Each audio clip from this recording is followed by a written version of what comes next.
time to float. Welcome everybody. So today's community kitchen, we are going to be making stuffed peppers with rice and ground beef. And then we have, what else are we making, Lisa? We're having hot dog mummies. mummies. And for dessert, we're going to be doing some mud and worms. It's going to be delicious, delightful, and we're going to have a great time. So we'll see you soon. Okay, hi everyone. Thank you to our special guest for the opening. So happy Halloween. We're a few weeks early, but that's okay. So today, like we said, we're going to be making stuffed peppers. So to start with, what we're doing is I'm going to be cooking 2 cups of rice. So what we do with this, it's the rice that you have to boil and keep your eye on and stuff like that. So for 2 cups of rice, we need to boil 4 cups of water, and then your rice will double in size. So by the time we're done, we're going to have like 4 cups of rice, if not a little more. So that's going right now. Okay, and we have our ground beef here, so we're going to be browning that. It's pretty much on a medium kind of heat here. And again, keeping your eye on that. Again, with our ground beef, we're gonna, if you want to put like any spices and stuff in it to your own taste, go for it. And then for our peppers, we're gonna be, after we kind of carve them, like make little jack-o'-lantern faces and stuff out of them, we're gonna blanch them in boiling water for 2 to 3 minutes. And that way, once we put them in the pan here and stuff them and everything, they're not gonna take forever to cook. So that's kind of where we are right now. So everyone's going to be getting 2 peppers in their bags. If your peppers don't stand up, these ones do, but if you have one that's kind of a little wobbly at the bottom, you can just kind of cut the bottom a little bit there so that it stands up straight like that. And these ones you're going to be creative. So again, think of these as big pumpkins. Don't use a massive knife, please. Try to use like something little, like a paring knife like this, so you have more control of your blade. And I'm just gonna kind of go up top like it's a pumpkin. I'm really bad at this, so, but it's fun, so it doesn't matter. Okay, and then we're gonna, hey! And then go inside like a pumpkin and kind of get out all the seeds. So this is a lot easier than a regular pumpkin to de-seed. And then what I'm gonna do, I'll wash out the middle as well. Cut this for my lid. You don't want to eat all the seeds, that's for sure. Okay, I'm just going to rinse this out here.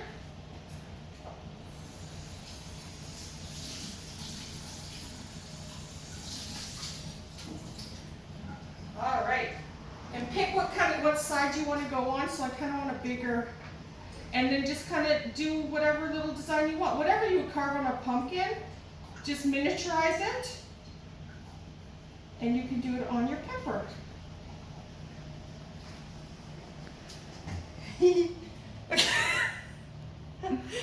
As I said, I was never the best carver. That was my sister.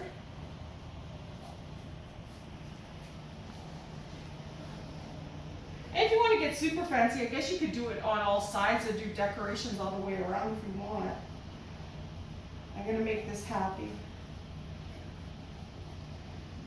A simple little design for this one, and then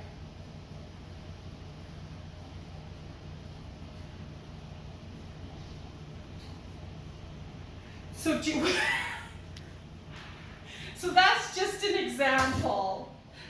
So you can make it all different sorts of ways. So I've got a bunch more here I'm going to do. So when we come back, I'll have my peppers ready to go, and we will go forward with the blanching and the stuffing. Okay, so we're back.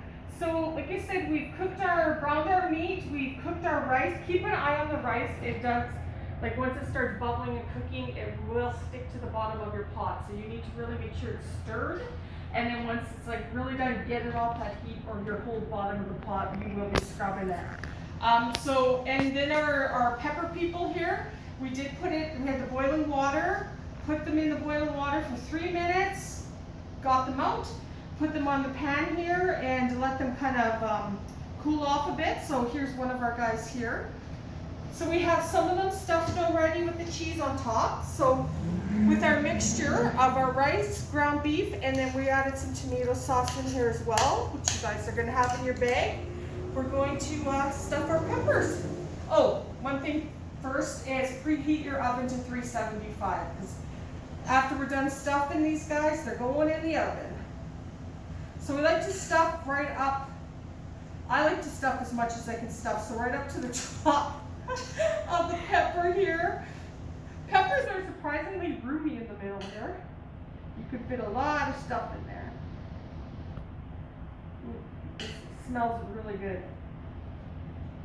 And really wait till these cool down enough that you can actually touch them, because if you come right out of boiling water to try to pick up your pepper, you're gonna burn your hand. So, ooh, here's another cute one. All right.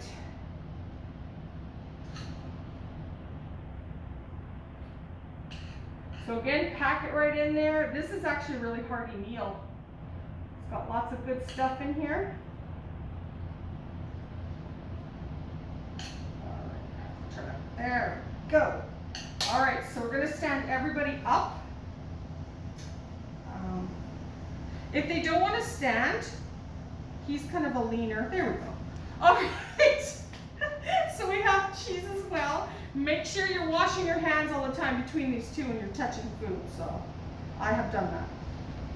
I love cheese, so I'm very generous with my cheese on top. If you don't like cheese that much, or you honestly don't even have to add cheese if you don't really want to. But cheese is great. All right. All on there. Look how good that looks. I'll do a little tip, but it's, doesn't it look yummy? Perfect. So now our oven is at 375 and about what, 10, 15 minutes? Because honestly, everything's cooked. We just want to make it all kind of, the peppers get a little bit more softer. We want to melt our cheese, make sure everything's kind of all held together in there. So I would say minimum 10 minutes, but you're probably going to be 15. And just kind of keep your eye on it, because you don't want to have burnt cheese all over the place. So I'm going to clean up here, and then we're going to start on our mummy dogs.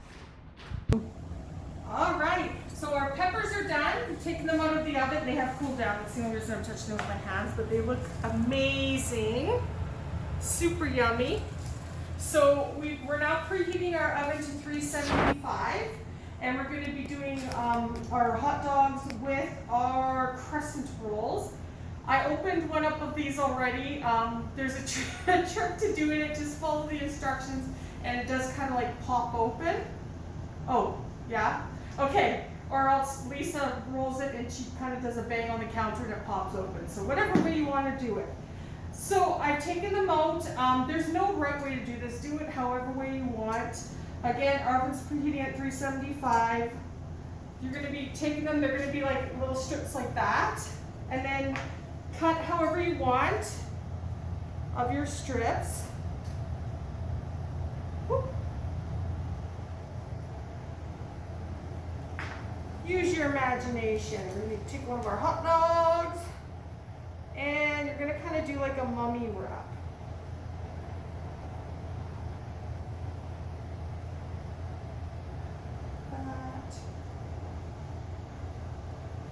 And we want to kind of leave room up here for his eyeballs. Keep going at him.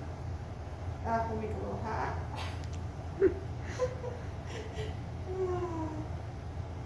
That on there.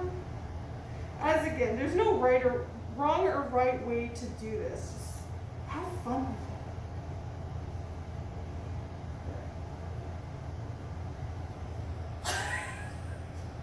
I'm going to put them on with the rest of them here. And honestly, if you don't even want to cut it, you can just wrap the full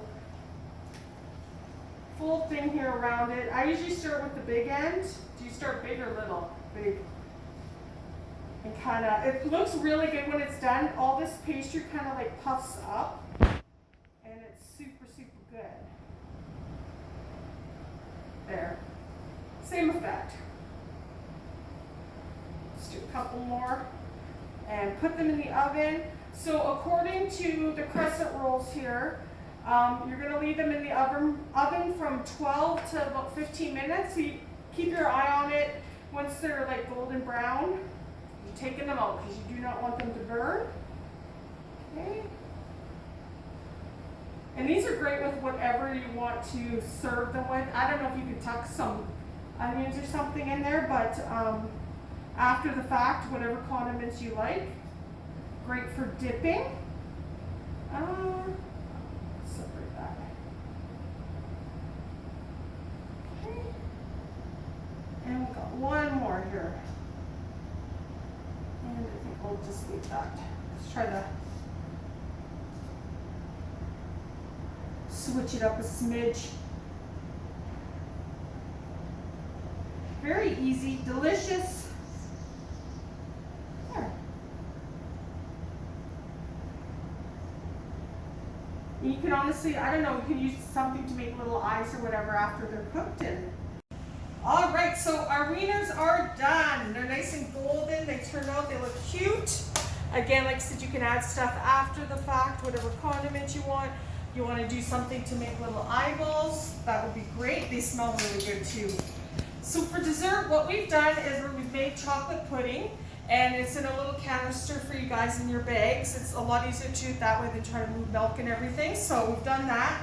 And each of your bags has some chocolate baking crumbs and some gummy sour worms in them too. So we're gonna make mud with worms and dirt.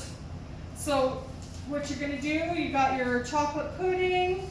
You can sprinkle as much, if you like lots of crumbs, put it on there. I love lots of crumbs. That's probably too many, but that's okay. And then again with your worms, this is actually really fun. And it gives actually good taste. I'm picky about my worms, I like orange. Here we go. So you put a couple of worms, and you can probably chop up your worms too if you want, and then like really hide them there in the dirt. But it's actually cute. Kids love it. Adults love it. It's just yummy. Delicious. So we're gonna have a couple friends over for lunch today, and once they get here, we will wrap up and we'll see you then. Okay, we're all done. We've got our fabulous meal in front of us. My friends have come over to join me for this wonderful lunch. So next time we'll see you, we're going to have a special guest in the kitchen and cooking with us as well. So take care, and we will see you soon.